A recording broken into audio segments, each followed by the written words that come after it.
Okay, so I'm winding down on fertilizer application.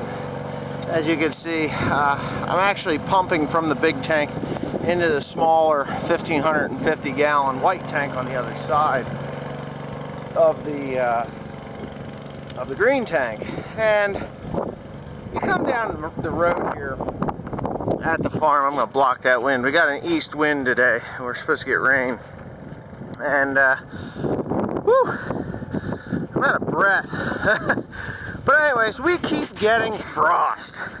And I mean frost. And it's really pissing me off because when you come down the road, you look out over this field and it looks yellow because it's burning it every freaking night. And I'll show you why. I mean, this stuff is knee high. I mean, there's my knee. It's knee high. Some spots is higher. I don't know why. It just seems to be. But I'll get down in here, and you can see that the tips of this grass keep getting burned and burned and burned, which is fine. You know, it's not gonna make that much of a difference as far as the yield, because as this stuff burns at the top, it just sprouts out new leaves on the bottom, and it's not even in boot stage yet, so there's no boot even in here. So everything is really looking pretty good other than that. Now, it really did look superb. That's all I could say, is it looked superb when you come around the corner until we start getting frost again.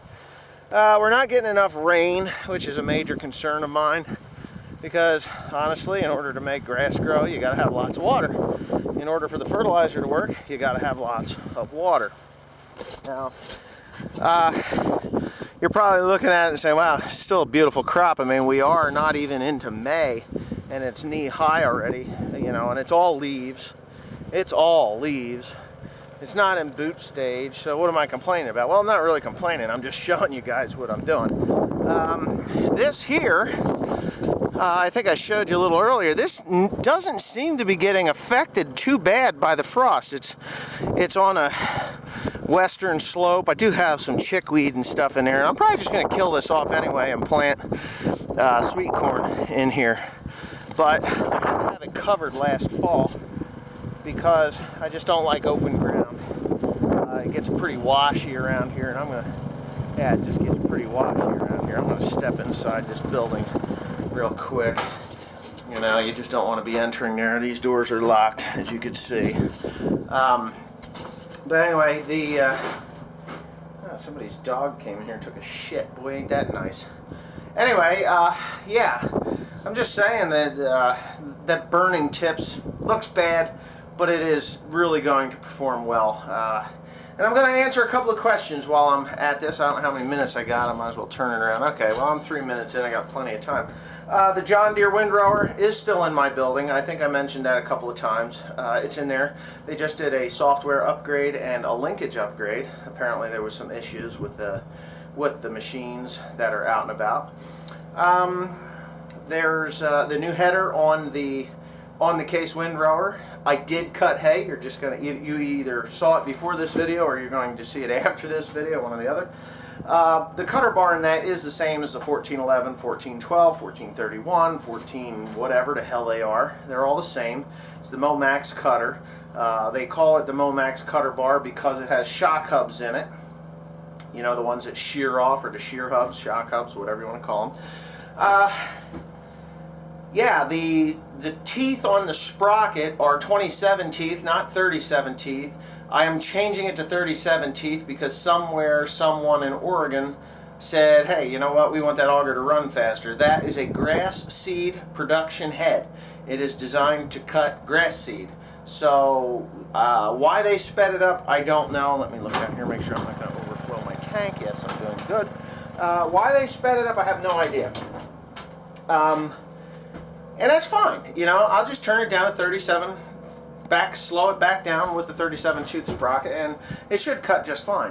And then I can speed my cutter bar up. Now, the auger and the cutter bar are linked together. There's no separation between pumps. There's two pumps that drive the header, and that auger. They're all connected. The pump on the left-hand side is connected through the cutter bar to the right-hand side. The one on the right-hand side goes into a gearbox that has two shafts. One to come out the side to the auger, and the other one goes straight down into the cutter bar. So hopefully that explains that for you there.